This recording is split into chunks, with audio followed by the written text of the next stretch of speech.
Hello, this is Matthew Miller with the ZDNet Mobile Gadgeteer.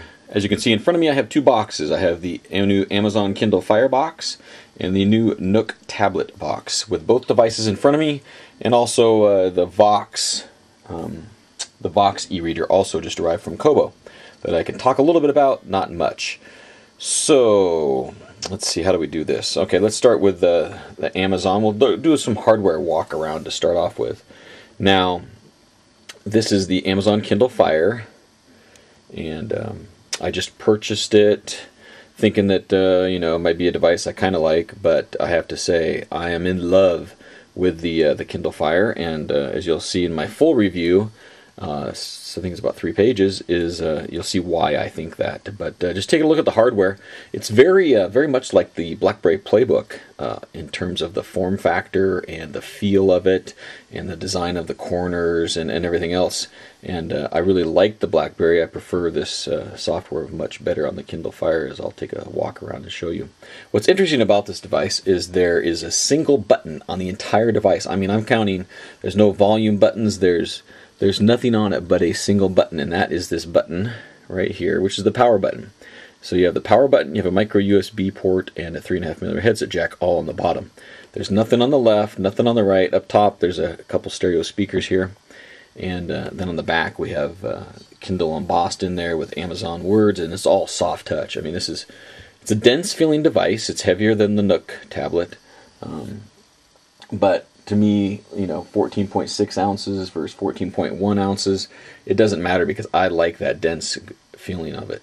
And as you can see, there's a bezel around the display, and they have to have some kind of a bezel just to be able to hold it so you don't turn the page. And it's not too wide, and the nice thing is it fits in my hand, in a single hand, pretty well.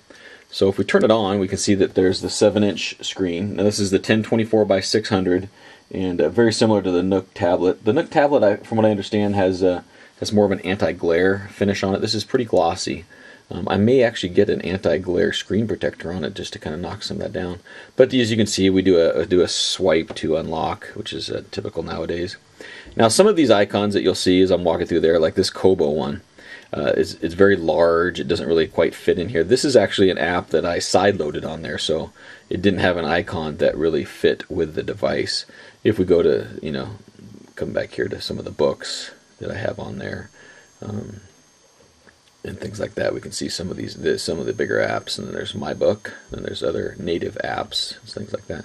So this is kind of the cover flow of apps that you have installed, books that you have installed, and you can kind of fly through those really quick. And then down the bottom you see this is a favorite shelf, so you can tap on these items, and you can say remove from device, remove from favorites. You can, so you can move them around. You can actually tap and move. We can just move them around on my favorite shelf as well. As you can see, for Twitter and Facebook, there's Seismic is on there. Netflix comes preloaded, or maybe I installed that. I don't even know anymore. And then a bunch of other apps that I have on there as well. And one thing that I'm finding is there's plenty of apps on there, not a problem. So here's the main screen. We have a cover flow kind of launcher, and if you swing over here into landscape, you'll see that the cover flow changes as well. And as you can see, it's very fluid. This is a dual core processor. No problems at all with anything stalling out or anything. So we have the cover flow area there. We slide up. We have their favorite shelf. Slide back down. Up here we have the main navigation area. So there's Newsstand, books, music, video, docs, apps, and web. Let's go ahead and show you that. So Newsstand is where I have magazines and newspapers. This right here says cloud or device. You'll see that on a lot of screens. So on the device, that's right now, that's cloud. If I tap on the device, if I can, or I was actually on device, tap on cloud, you can see they have USA Today. And then if we tap over here, I can jump into the store, and it should be for the area for, I make sure I got a connection. It should be the area for magazines and newspapers. Let me just okay, just make sure I am connected. Shouldn't take that long to load the store up. There we go. So then you can see there's magazines, newspapers, and things you can order. So, I'll go back home. Now I go to books, same kind of thing. This is my there's the cloud, all the books that I've purchased, and then here's on the device the ones I've actually downloaded to the device, and then we can jump to the store. Now, one thing I forgot to mention is the other navigation part is we generally have a menu in the middle, a menu option which gives you different menu options in different apps, a back arrow, and then the home button. And then over here is search. Sometimes it's bookmarks or whatever, depends on what's going on. So that's the navigation of how you get back as you go back to the home, right? And then we go to music. And the great thing here is this is Amazon MP3 store, so we have the device. I just have one CD on one thing on the device. Go to cloud, it's all the stuff in my Amazon MP3 cloud, and then we go to store, and we can buy songs. As you can see here, let's see what's anything new today. Featured. I actually bought a new Bob Seger yesterday for $5. Ooh, there we go. George Thorogood and Destroyers. $5. There's some good $5 specials there. Heart, Greatest Hits. Might have to come back and get that. So you can see, nice thing is the music is fully integrated. Now, one thing with this device, since there's no volume button, is you tap up here, and then you can have control of things like rotation with unlocked, the volume, tap on the brightness toggle, Wi-Fi, we can toggle it on and off and manage that. Sync, and then if you tap more, you go to all the rest of the settings, which I'll look at later. So you tap up here, and you can adjust your volume. Okay, so then we go to video, and the nice thing here, I'm a Prime member, have been for a while, so I can stream like 10,000 videos, no problem. You can also rent movies or TV shows, and go to my library. It starts off in the store here. So my library, I actually rented Grimm, which is a new TV show. And there it is down there. I'll just show it here for a second. So, yeah. Most things on the Kindle Fire work in landscape and portrait mode, which is not necessarily the case on the Nook Tablet. So we go play from beginning. Now this is a video I actually downloaded. So that's one thing that is a bonus on the Kindle Fire, is you can actually download movies and TV shows to view on an airplane or when you're traveling and things. It's not necessarily has to be a streaming video. So this is downloaded to the device. As you can see, it plays pretty well. It's a nice size form factor for watching movies. Not too small, not too big. Go back home. Okay, so that's video. Docs, I don't think I have any docs loaded. Oh, the Kindle Fire user guide is on there. So this is where you would see documents that you loaded on there. I haven't tried really that whole area. That has to be more investigation as far as, you know, as far as side loading docs and things like that. But that's the Kindle guide there. And then go back home. Apps. So this is the Amazon App Store. So anything that I purchased or downloaded before on my Android devices appears here on the cloud. So this is all the stuff that I got. You know, there's a bunch of free stuff every day. They give you free apps and things like that. So I did a lot of them, and then I come over here and I put on my device. I actually load some of them, and then I also side loaded some devices, which is talked about in my review. But the good thing is there's a ton of apps, and all the good ones that I want are on here. I mean, there's a Bible, there's a Pulse news reader, a Quick Office or Documents to Go, I have Spotify on there, Words with Friends, Words by Post, all that stuff is on there. So I'm not really lacking in any apps. If you go to the App Store, you can see this is exactly what you would see. And I'm actually going to pick that up because the one thing is this does not have Exchange email. However, I heard this enhanced email does have Exchange, so now I can get Exchange mail on the device. So that's great to see. And look at that, that was the free app of the day. So you just got to check there every day for these free apps. And there's thousands of these apps to put on there, you know, games, everything. So it's a good deal. If we go back to the library, actually, I'll show you. So email, right here. So we got email. And they don't have a Gmail client because it's not, I don't know, something about the Google thing. But here's an email, and an email client works well. You know, it's a POP or IMAP client that you can set up. So you do get email, unlike the BlackBerry Playbook, which didn't even have an email client standalone like that. And then it wouldn't be an Android device without a notification. So if we tap up here in the corner, you see that says 4 notifications, and it lists you got 2 moves waiting on words by post. I've got some updates. I've got enhanced mail was installed. Tap to launch it, and then a book that I'm reading is appeared on there. So then we can take clear all and clear those notifications. And let me go back to books to just set up one that I'm going to read here. So book reading experience, I mean, this is what it's primarily for, right? Excellent on this device. The screen looks beautiful. It is LCD. If I'm going to read longer than an hour or two, I prefer to go to an e-ink device. However, this is a great experience. If you tap in the center, you can of course open up all the different options. If we tap on the font there, you can see that this font style, and then we have 1, 2, 3, 4, 5, 6, 8 different font sizes, line spacing, margins, color. So you can have a black, white, white, black, or a kind of a sepia. You can tap the typeface and choose between different font styles, and then go back to, or font types, I mean. The menu here gives you some more options of where to jump to. And if I tap again, you can see up top there's a bookmark. I can slide for the navigation, and then to simply read it, I can either swipe or I can just tap, whatever I'd like to do, tap or swipe to turn pages. We can also flip it over and do full reading in landscape orientation. So that's the primary thing is an e-reader. It is an excellent e-reader, especially now that I have Kobo, Nook, all of that on the Kindle Fire to go with all of the Amazon stuff as well. So that's a look at the Kindle Fire. I don't know what else I can say about it. Oh, I forgot about some of the specs. I was going to mention some of the specs in the beginning, and I forgot all the specs because there's internal specs here. This is a $199 device, and it has 8 gigabytes internal with no expandable memory capacity. It has a dual-core processor, no camera, no GPS, none of that stuff. Oh, and I forgot to mention the web browser. Oh, that was the next thing over here. So we go to web, sorry. So that's the specs. Let's go to web.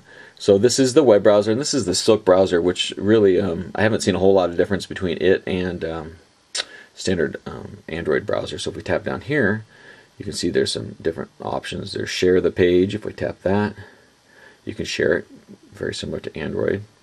Different ways, Facebook, Evernote, Seismic. That Evernote's real nice to have that hand. And you go to settings, and you can see there's a ton of settings for your web browser. Very powerful web browser and works just fine. You can also see, you can go to the bookmarks page and go to the mobile gadget here. Loads up the page, no problem. And you can do the double tap to zoom, pinch and zoom, all that kind of thing. Works both landscape and portrait.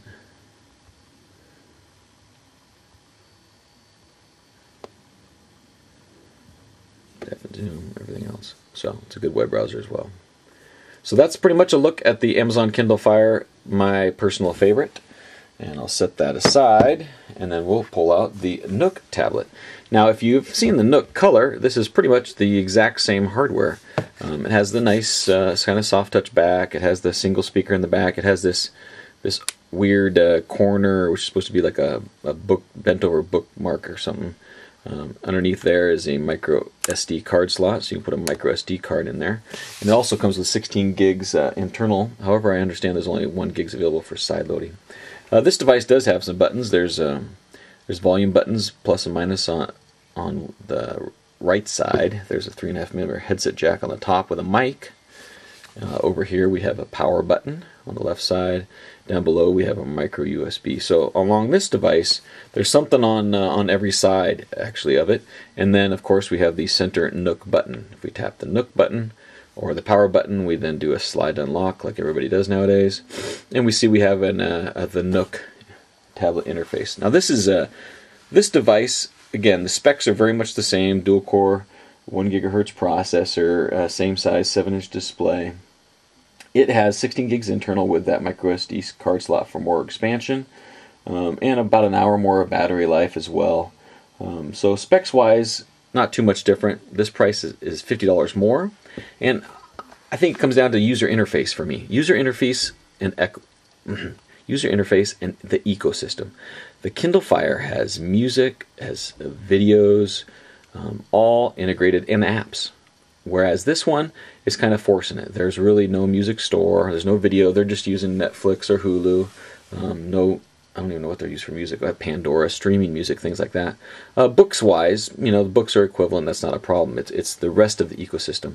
Now, so this interface is a bit different, and I don't find it to be as user-friendly, but I'll show it to you. This is an Android interface. Now, this is, if we slide, you'll see it's very Android-ish. There's 3 panels, and it's not a scrolling panel. There's 3 panels, and you can put, apps on here, books on here, and you can also put them here on the home kind of slider bar. Books and apps and things like that, not a problem. It has email, again, no Exchange email.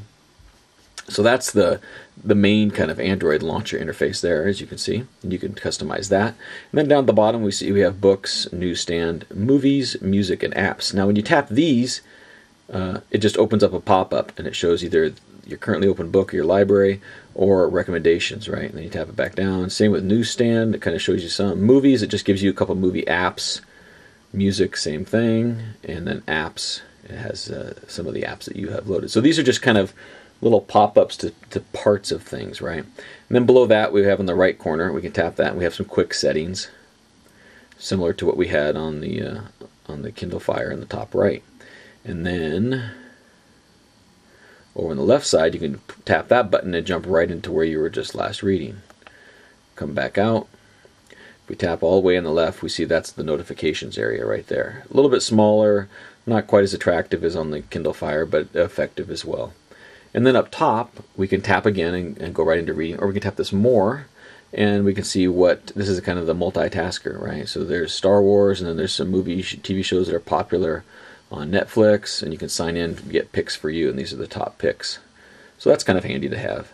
Now the main navigation, I guess, other than that, is to push the Nook button. Now it's a physical button, unlike some of the touch interface stuff, and we have what we've seen on Nooks before, right? We have home, library, shop, search, apps, the web, and settings. Okay, library. If we tap in here, we see that it goes to whatever we were last at. There's my book library.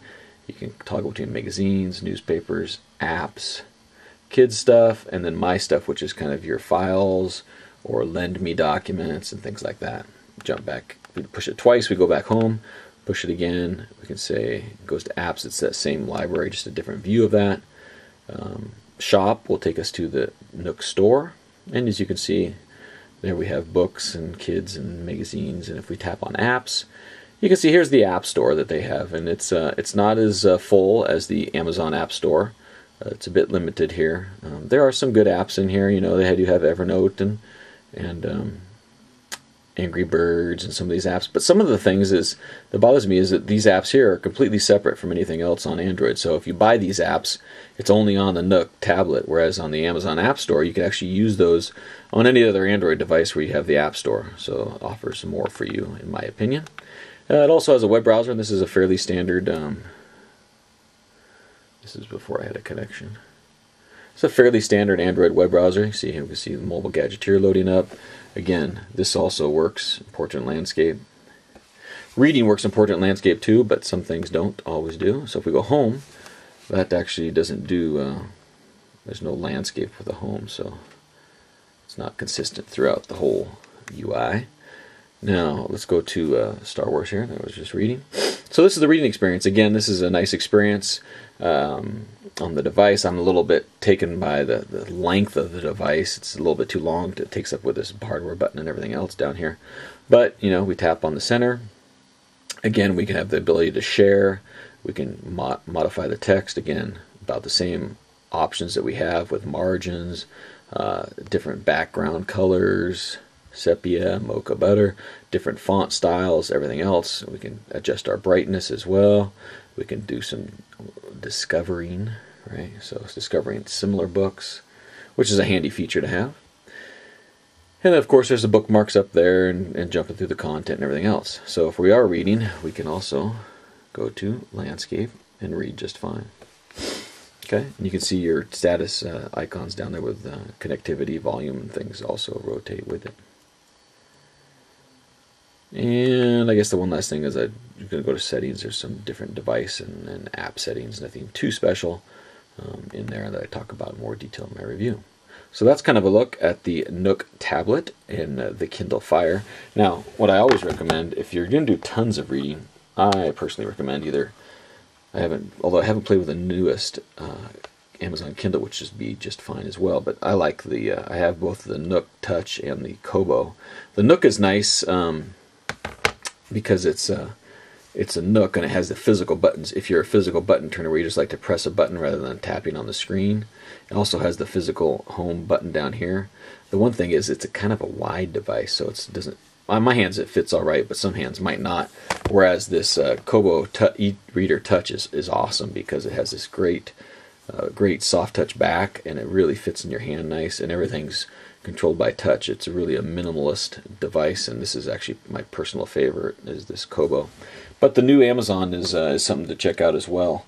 I just haven't had a chance to check out that new Touch Kindle. Now, one device that just arrived today, actually, and this is the new Kobo Vox Ereader. It's $199 as well, same as a Kindle Fire. The hardware is a bit clunky, though. I mean, it's a bit thick, but it tries to do the soft touch. It just doesn't feel like it's solid and well made. It has a hardware button up there. It has a kind of a volume button. It just, I don't know, there's something about it that's just too big, and the bezel here and the buttons. But if we start it up, I'll just kind of show you. It's a very Android device, more so than the reader, really. I mean, you can see as we scroll through here, it's more like an Android tablet than an e-reader. You see that there's 5 panels, lots of shortcuts. It looks very much like an Android phone. But it has the Kobo library and the Kobo support, but you can get those on the other devices, especially the Kindle Fire for $199. And if we go to the apps, you see that looks very much like an Android device. Now, the store, it does have an Exchange, actually, which is interesting. The store, when you go get apps, is actually the Get Jar website. And there's quite a few apps in there. Not a bad selection. I just found the device hasn't been super fast. The colors and the screen on the device don't seem as great a quality. It is the same resolution, you know, the 1024 by 600, 7-inch screen. It has an 800 megahertz processor, 512 RAM, 8 gigs internal storage, and then a micro SD card slot over here on this side as well. I don't know, if it was like $149 maybe, but $199 compared to the Kindle Fire at $199 just seems a little bit too big and clunky to me, and a little bit too slow. So that's my look at some of the latest e-readers, and as you see in my review, I'm a big fan of the Kindle Fire, again, because I think the ecosystem, the user interface, it just gets it done. And at $199, it's going to be a very, very hot seller this Christmas. Personally, if I have anybody that is looking for a tablet or an e-reader, I'm probably going to pick up a couple of these for family and friends this holiday season. Thanks for watching. So